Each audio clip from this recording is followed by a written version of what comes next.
It's Nolan.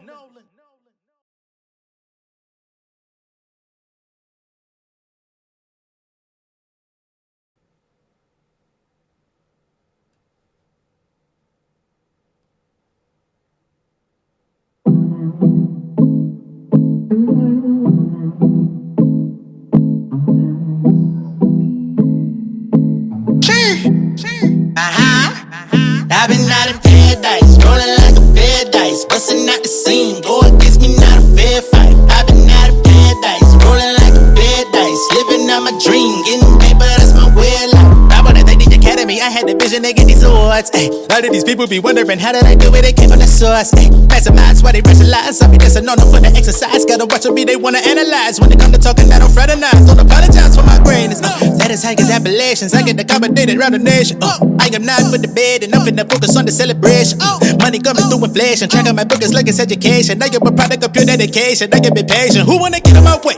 Better clear my path when I'm coming through. Finally, I'm getting to the bag, and it's overdue. Anybody tryna make a bet, I don't pay my dues. Playing with my name is not a threat, I'ma make a move. Time and time again, money be my only friend. Pilot in my caravan, fresher than your peppermint.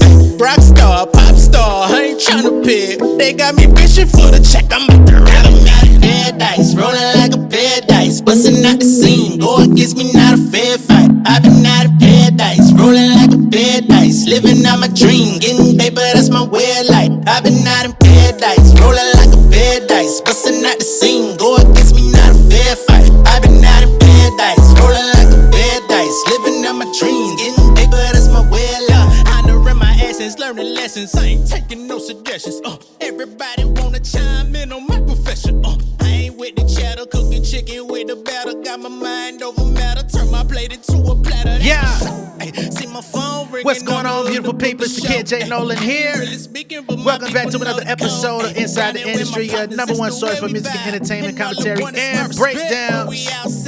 All right, that song y'all just heard is called Paradise. Unfortunately, it is not available for anyone out there. It is an unreleased record that I just wanted to sample for y'all. If y'all want it, I can drop it sometime soon, but you're going to have to promise that y'all going to show up. You're going to listen to it. You're going to stream it. You're going to buy it on iTunes, Apple Music, whatever you're doing.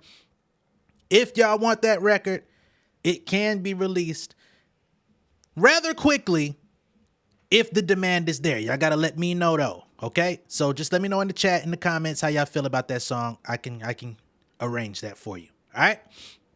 Now today, this first show of the day is not going to be very long. We got a few things to touch on with some very high profile people, but we're not going to be here for a very extended amount of time. All right, just going to be transparent and open with y'all about that. So we've got Megan Thee Stallion. We're going to be talking about her and her opening night in Minnesota, Minnesota, Minneapolis, whichever one it is.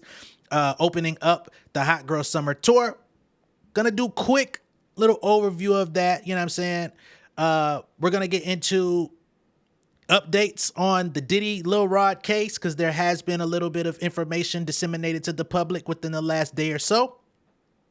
We're also gonna talk about Cardi B's case. Now y'all know she's had an issue ongoing with a security lady or something like that. I don't even know if she's security, but that's what they're labeling her as, where she allegedly attacked this woman, where she came up to her and wanted to get pictures and got all up in her space, and Cardi B reacted in a, let's just say, a not so kind way. There's an advancement in that particular case as well. So we're going to go over all of those things, and then we're going to go about the rest of our day. I may come back with another video at a later time today. So just stay tuned for that. But first, let's get into Megan Thee Stallion and the Hot Girl Summer Tour. Now, y'all know there's been a lot of chatter surrounding her tour. There's been a lot of people underestimating her ability to tour. There's been a lot of people that feel like she was not ready to go on an arena tour. And to be honest, a few months ago, I was curious about whether or not she was ready to do that myself. Reason being is because she had never done an arena tour to my knowledge. I think she wanted to tour during the pandemic, but you know, a lot of people's tours got postponed and we didn't get to see her in so many different markets to where her going on a headlining tour would have seemed like the opportune thing to go into the arenas. I thought she was going to go to, amphitheaters, theaters, 5,000 cap rooms and stuff like that. But I was wrong. And I wasn't saying it in a disrespectful way. I was just wondering how it was going to go. But there were others that just blatantly said she's not an arena artist. She had no business being in these spaces. And soon as the tickets went on sale, these venues started selling out. We've got a lot of Megan Thee Stallion fans on this channel. Y'all told me how much y'all were spending on those tickets. Y'all were debunking a lot of the theories, talking about how cheap some of those tickets were. I think those were resellers. I think those were also little deals just to fill out little, you know what I'm saying? Some space. But y'all told me y'all spent $70, $80, $150, $300. Some of y'all paid in upwards of, I saw some people spent thousands on multiple tickets for people to get in them goddamn seats. So I know for sure the hotties over here at Inside the Industry let me know straight up, hey, we blowing the bag to go see Megan on this motherfucking headlining tour. So whatever niggas is talking about is false. So maybe I had a little bit more information than some of these other radio stations, publications, etc. I appreciate y'all letting me know how much y'all love and support Megan, because I think I saw the light a little bit sooner than folks at the Breakfast Club, because just a couple weeks ago they were talking and I'm like, what the hell? How did y'all not see that she was reporting her ticket sales? There's a lot of other fan bases out there. It's weird that we're in this space today in hip hop where we have to argue with the fan bases. The fan bases and the hives have a much louder voice nowadays, and sometimes they're not always right. Sometimes they're very angry, very overzealous, to say the least. You know what I'm saying? Rather than having a conversation, they want to yell at you and insult you. So those of us that cover these things also deal with that. But getting back to the matter at hand, she did open up the tour last night in Minneapolis. We're going to show some of the footage. Of course, I'm not going to play any music, but just to show visuals of what's going on. Let's go ahead and do that so y'all can see just how successful this first night was. And, it gives you a glimpse of what's to come. So as y'all can see, that's Megan taking the stage, coming out. This is the introduction of the show. She's very excited. As y'all can see, those seats are filled from the angle that we have. I saw some people coming out saying they felt like the crowd was not hype enough, but please keep in mind the location where she's at.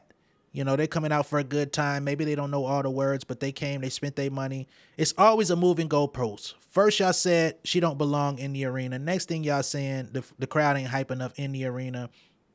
Now y'all trying to say, then it's the tickets is so cheap. Of course, they filled up. Like, don't nobody got no time for that shit, man. Why don't you take your ass on tour and see how many people come out to see your motherfucking ass? How about that? You don't know nothing about that. All right? We got a couple more clips just so people can see the crowd, because I think, unfortunately, the tickets and the conversation around all of the extra shit have overshadowed the actual conversation. So it's kind of like you got to show it. Sometimes you got to pop out and show niggas, right? Look how full this place is. I'm going to play that one more time because I was busy moving it around. And the fact that fans in the place have to scale, and move the camera just to show y'all what's going on inside here. They're supporting, they're verifying their purchase, letting y'all know we really here for this woman while y'all out here talking greasy.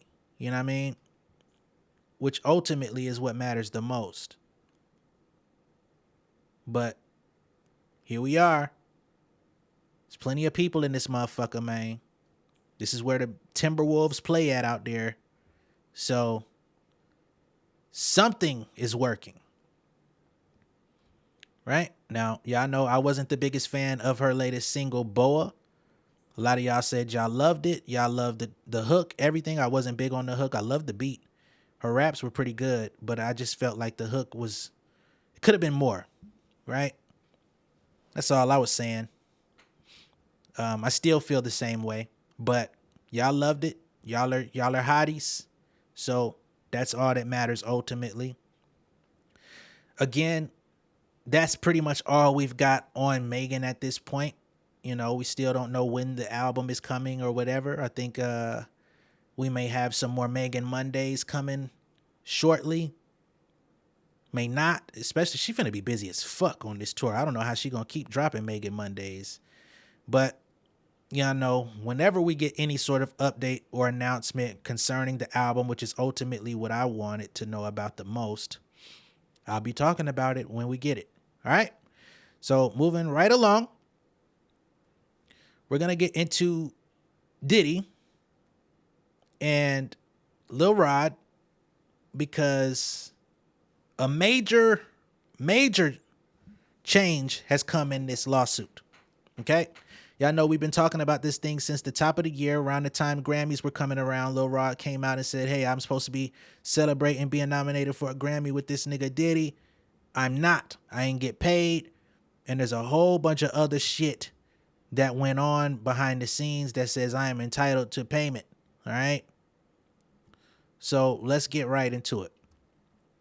This article on Hip Hop DX says Diddy accuser Lil Rod drops high profile defendants from SA lawsuit. Diddy's accuser Lil Rod, we're going to go here, has removed high profile defendants from the lawsuit against the Bad Boy Records mogul. The bombshell lawsuit initially claimed that Universal Music Group and its chairman Sir Lucian Grange had aided and abetted Puffy in his alleged SA, right? So in the original lawsuit, Universal Music Group, Motown Records, some other high-profile people in the music industry have been implicated and named as defendants. They came out and said, hey, what the hell do we have to do with any of this? They said, we don't know what the fuck's going on. We deal with this nigga on a musical level. Yeah, because basically what Rod built against Diddy, just as a reminder, is a RICO case where he felt like the labels that were supporting Diddy were funding his evil empire, right? The labels come through and say, hey, we ain't got nothing to do with that. We deal with him on music and music only. We do not know anything about a RICO or a gang or any kind of racketeering. Please remove us from the conversation, right?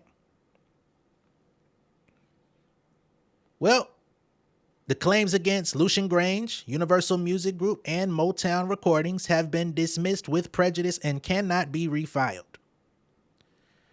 Lil Rod's attorney, Tyrone Blackburn, we just talked about him yesterday. He has said in a sworn declaration filed in court, this is his quote here, based on my examination of all the papers submitted in support of both motions to dismiss, which address the issues I have concluded there is no legal basis for the claims and allegations that were made against the UMG defendants. As such, I have determined that the proper course of action is for all of the claims and all of the allegations to be withdrawn immediately. Right? Now, Lucian Grange, UMG, and Motown, they released a statement a couple months ago saying all of the claims against us in the Second Amendment complaint are lacking in any any legally cognizable basis. Every claim is premised on the untenable strict liability theory that when one enters into a commercial contract, the payer under that contract becomes liable for anything that the recipient of payment does with the payment. There is no law underpinning such theory, and the baseless general business partnership allegation in the Second Amendment complaint provides no support. The claims against the UMG defendants are entirely bereft of legal merit and should be dismissed with prejudice, which they now have been. So, Diddy is still being implicated. Let's not act like he's been absolved of anything. But those that have been funding him, that was a great deal of Lil Rod's lawsuit, by the way, is that they were giving Diddy the money for the parties where people were injured or taken advantage of or drugged, right? He also made it very clear within his lawsuit that he felt that they were very well aware of all of the nefarious dealings that were happening at this party, or at these parties, I should say, because they were holding listening parties and things of that nature so people could hear the album and come celebrate and shit like that, yacht parties. So they were deeply involved according to the original lawsuit. Now they're being completely removed, with Lil Rod's lawyer saying after reviewing, there's no legal basis as to why they should have been named. Again, this speaks more, because I don't know what Lil Rod, Lil Rod wants his money, number one. And he also alleges that he was coerced into various sexual encounters against his will, whether that be with escorts, whether that be him being fondled by other men, whether he had to actually go recruit escorts himself on Diddy's request, all these different things. But a nice size of what was included in that lawsuit is now being stricken from the record, which is why Diddy's been coming out recently, doing this performative stuff, talking about he's going through the storm and the storm is going to end, and let's talk about lies, let's talk about truth over lies and all of this type of stuff. So as this case comes, I'm not saying it's crumbling down, but as it falls under further scrutiny legally, some of it is. This is why I spoke to the character of Tyrone Blackburn yesterday. I by no means was trying to discredit DJ Academic's accuser, because I said if anything comes out to be true, people talk about the video. Of course, I was not going to play the video on this channel. His involvement or John Doe 1 or 2, them niggas need to face up to their actions, to their crimes. I mean, that's just what it is, right? But I guess when I started speaking about the lawyer, some people felt like because I'm criticizing her attorney choice, I must be trying to discredit her story, which I never did at any point. I only said this is a questionable attorney because he takes cases, whether or not they win, he wants to be involved so that his name shows up next to these celebrities. This is what he's got a track record of doing this. As you can see here, he put out this salacious lawsuit, and all of these people he added to the lawsuit to make it appear more grandiose. And all of a sudden, he's removing people because he knows that they hold no legal basis. As an attorney at law who's passed the bar and all of these things, you think he did not know these things prior? That's up to your judgment. So that's the latest in the Diddy lawsuit. Lil Rod, I hope you're prepared for whatever's to come, because I'm quite sure Diddy's defense is going to try to pick apart the fact that this happened to shoot at your credibility.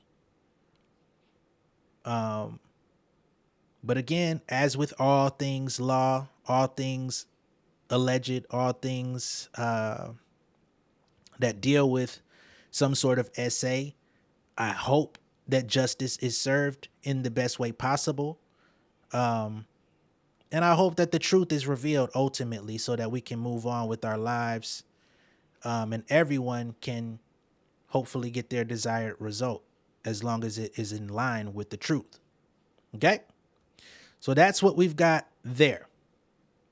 As it pertains to Miss Cardi B, let's get to that.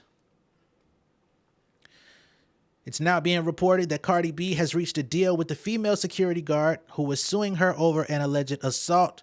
They've agreed to postpone their trial, and it looks like they may be moving forward with an agreement to settle. They have not settled as of yet, but that looks like the direction that they're moving in. All right, so we're going to go from here. Cardi B and female security guard who accused the rapper of assaulting her inside of a medical office has called off their upcoming trial only weeks before they were set to face off. According to documents, that were obtained by Radar Online, Cardi and Imani Ellis have asked the court to postpone their May 14th trial date and reschedule it for August 6th, 2024. The parties said they wanted to attend another mediation session. Ellis's lawyer says the parties have discussed settlement, but they require a highly skilled mediator to assist the parties in order to bridge the gap. Ellis has explained there have been some important changes in this case, including a new defense counsel, which should allow for more flexibility during mediation. The parties are more motivated to settle this case at this juncture. Okay. Going a little bit further into the accusations, it was reported that Miss Ellis claimed she was attacked by Cardi B while working as a security guard at a medical office building in Los Angeles. This incident went down February 24th, 2018. This is so old now. She said that she approached Cardi B, which led to Cardi allegedly striking her in the head, face, and body. The security guard demanded unspecified damages for her alleged injuries and emotional distress. She added Cardi's intention was to cause injuries so that she could not return to work. So that's where I thought things got weird, is what would make you think that she was injuring you so bad that you could not return to work? She said Cardi even used her celebrity status to get her fired from her post as a security guard. She said by threats, coercion, intimidation, physical force, including assault and battery, she prevented her from returning to work as a security guard, which was something she had a right to do under the law. I don't understand how you couldn't come back to work. I mean, after you nurse your injuries, you go back to work. That's kind of how it works. In response, Cardi denied all allegations of wrongdoing. She argued that her actions were all performed in self-defense. She accused Ellis of provoking these acts, and she now complains. Okay? Well, looks like Cardi B might actually be backtracking because she wanted to be absolved of all wrongdoing. She denied all claims, but now it seems she would rather move forward with life, find an amicable agreement to go ahead and sit in this lady's pockets and keep shit moving.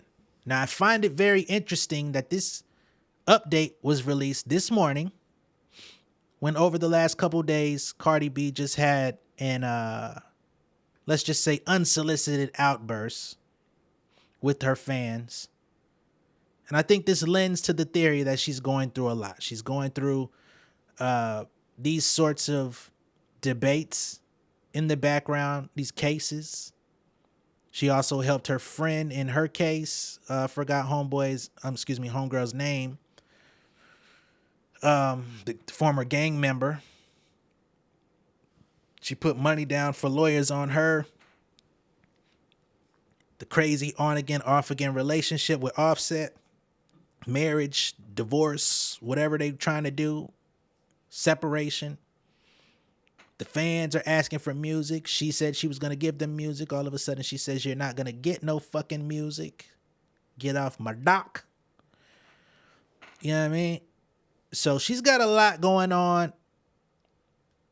And, you know, I'm just going to wish her all the best. Hopefully she could stay out of trouble, stay out of the mess, stay out of the fray. I think music would probably be her best course of action to redirect the conversation, is give people something to listen to, something to dance to, something to enjoy, something to support. But, you know, I don't live in this woman's head. I'm not a part of her advisory team. So I'm going to wish her all the best and just hope that the fans get the music that they're asking for at some point. Right? Ken Barbie went live on Twitter Spaces yesterday and was basically trying to mitigate some of the complaints, try to assure the people that the album is still on the way despite what Cardi B was saying. I thought that was interesting that the artist herself said, fuck y'all. But then her friend comes out and says, nah, she's just going through something right now, y'all. Just hold it down, man. It is coming. Don't listen to her. You know what I'm saying? She just angry. Atlantic looking like, man, we need some shit up on the board. We losing to all the labels because in Atlantic's situation, they like, we're losing to all the fucking labels. All these TikTok stars, all these motherfuckers blowing up. They signing to RCA. They signing to Sony. They going to Capitol. They going to UMG. We're losing all the motherfucking artists to every other label. We got two superstars, Bruno Mars and goddamn Cardi B, and these motherfuckers don't want to show up for shit. This motherfucker Bruno wants to keep doing a residency in Vegas. They talking about he goddamn in debt and performing his way out of financial troubles. Cause he gambling on goddamn whatever he gambling on.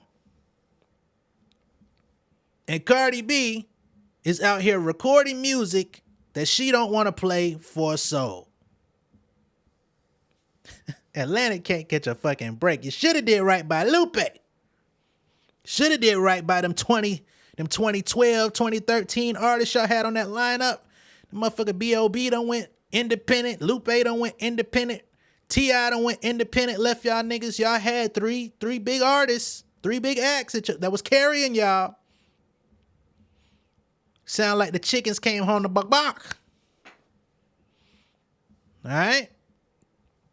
So that's what we've got on Cardi B at this time as well. And again, like I said, we're not going to be on here very much longer. So I think we're going to go ahead and conclude this video. This was a really quick Let's Talk session just to go over a few things.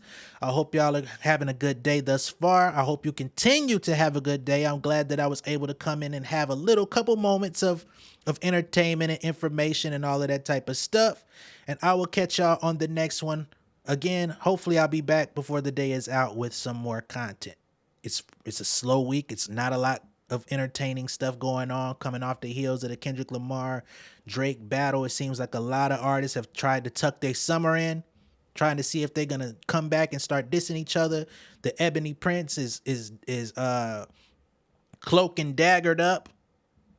He done put the cape on like Darkwing Duck and shit, trying to hide his face. Shit is getting weird out here, y'all. But let me know what y'all think of all this down below in the comments. Be sure to like and share this video. If this is your first time seeing me on YouTube, go ahead and subscribe to the channel, become an insider, and I will see y'all soon. All right? Much love and respect, y'all. Peace. King of my city and cul-de-sac. Coming out swinging like soldier rag. Leading my people like quarterback. Boy, I study this shit, I'm an almanac. Had to get up and grind. Knowledge is booming, I'm here to apply. Came with the chip and the dip, it just single the mind. We finna do more than survive. I need my check. Spinning the block for the Gouda. We hitting the jeweler to flood out the net. We don't do beef for computers, I'm straight out the sewer. We come when you rest. Niggas be looking perplexed, so keeping my foot on their neck. No map, I trust my gut for the quest. But drama, I'm fully abreast. I was ready for years and they doubted me. All of a sudden they tell me they proud of me. I been dropping these haters like calories. Cross them out, I came back with some boundaries. Stand for my honor, but you run no corner. Packing the stick with a drummer. When I catch my bad, won't fumble. I done came too far to be humble.